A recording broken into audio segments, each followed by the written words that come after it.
ஐயா வணக்கம் ஐயா. வணக்கம். ஐயா ஒரு சின்ன கேள்விங்கய்யா. இப்ப சொல்லுங்க. வந்து எல்லாரும் பார்த்தீங்கன்னா, இந்த விஜய வந்து தற்குறி, தற்குறி அப்படிங்கிறாங்கல்ல. ம். அந்த தற்குறி அப்படின்னா அதுக்கு என்னங்கய்யா அர்த்தம்?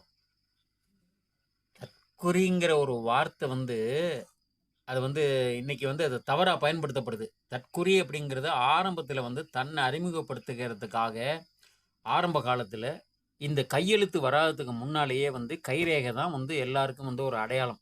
சரியா? கைரேகை தான் வந்து அடையாளம். அந்த கைரேகை வந்து தன்னுடைய குறி அடையாளம் தான் அரசனுடைய அலுவலகங்களுக்கு எல்லாத்துக்குமே வந்து பயன்பட்டது. அது வந்து சாதாரணமா அந்த நேரத்தில கையெழுத்தெல்லாம் யாருமே வந்து அத பெருசுபடுத்தல.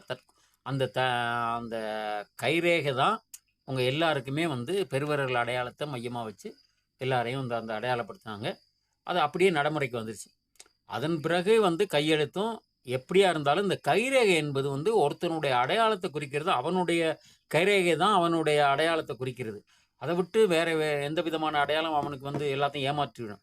அந்த கைரேகை ஒண்ணு தான் அவன வந்து அடையாளப்படுத்துறது. அதாவது வந்து தற்குறிங்கிறது வந்து ஒரு நல்ல வார்த்தை. அத வந்து இவங்க வந்து தப்பா பயன்படுத்திக்கிறாங்க. எல்லாருமே ஆரம்ப காலத்திலிருந்து தற்குறியா இருந்து தான் படிப்படியா ஒரு அறிவும், ஆற்றலும், பெருமையும் வளர்வது உண்டு. தற்குறிங்கிறது எல்லாரும் தற்குறியா இருந்தவங்க தான். நானும் தற்குறியா தான் இருந்திருக்கிறேன். ஏன்னு கேட்டா, எ இந்தியாவுல வந்து இலங்கைக்கும் அதாவது வந்து சைனாவுக்கும், இந்தியாவுக்கும் சண்டை நடக்கும் பொழுது நான் 5ஆம் கிளாஸ் படித்துக் கொண்டிருந்தேன். அப்ப வந்து நாங்கலாம் வந்து சினிமா ரசிகர்களா இருக்கும்பொழுது, நான்லாம் எம்ஜிஆர் ரசிகர். அந்த நேரத்தில வந்து என்ன நெனச்சோம்னு கேட்டா, எம்ஜிஆர் வந்து பல பேர பல சண்டையில வந்து ஒரே ஆளு ஏகப்பட்ட பேர அடிச்சு விட்டுருவாரு. இந்த சீனா, இந்தியா யுத்தத்துக்கு இந்த எம்ஜிஆர அனுப்பியிருக்கலாமேன்னு சொல்லி நாங்க பசங்கள்லாம் வந்து சின்ன வயசுல பேசிக்கினோம். அப்ப நாங்க வந்து அந்த நேரத்தில வந்து ஒரு தற்குறி நிலைமை தான். அப்ப எல்லாரும் என்ன நெனைப்பாங்க, எங்களுக்கு மூத்தவர்கள் என்ன நெனைப்பாங்க, எங்கள வந்து தற்குறின்னு தானே சொல்லியிருப்பாங்க. எங்களுக்கு அது புரியல. நாங்க வந்து சினிமா வந்து பணியில இருந்தோம்.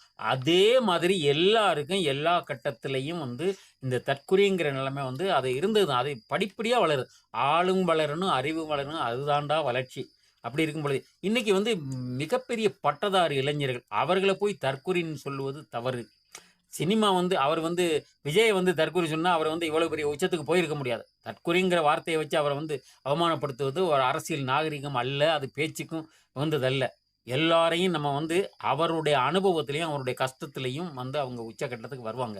அது ஒரு பக்கம் இருக்க, தற்குறிங்கிற வார்த்தைய வந்து இவங்கள் வந்து உச்சரிச்சு அவங்களெல்லாம் வந்து அவமானப்படுத்துவதும் வந்து என்னால ஏற்புடையதல்ல. எனக்கு அது ஏற்புடையதுல ஒரு விஷயமே கிடையாது. அடுத்தது வந்து தற்குறின்னு அவ்வளோ இதையும் இன்னைக்கு வந்து அரசியல்ல வந்து எம்எல்ஏ இருக்கிற எத்தன பேர் தற்குறிகளா இருக்காங்க தெரியுமா? எம்எல்ஏக்கள்